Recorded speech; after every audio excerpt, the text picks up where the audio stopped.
A 98-year-old woman in England, yes, 98 years old, was recently awarded an honorary doctorate.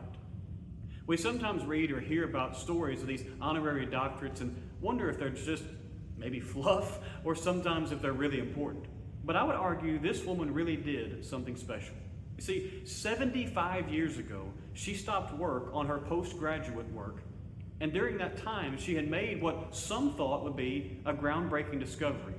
I am certainly not a physicist, but in reading about her story, it seems that she discovered something in that realm that was a huge thing. The chancellor of the university described her work back then, 75 years ago, as paving the way for other discoveries that were critical to understanding the universe. For someone in her early 20s, that's remarkable. And for that, she was recently given an honorary doctorate, but it was 75 years later. Because you see, in those intervening decades, I think she did something even more impressive.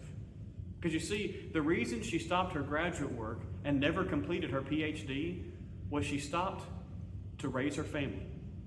She went home and helped to guide and raise her children. And while she was still connected with the university, in fact, her husband also taught there, and she would consult from time to time, she made it clear that her primary responsibility was at home. And when she received the honorary doctorate earlier this year, her own daughter said, quote, "I'm really pleased for my mother," end quote. I've got a feeling that that sentiment meant more than a piece of paper that will hang on a wall.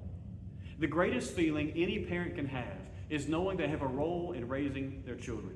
Anything we can do to spend more time with them, guiding them toward heaven and toward wisdom from God in this life, it will be time we will never regret. And knowing they're faithful to God, that's the greatest honor any parent could ever receive.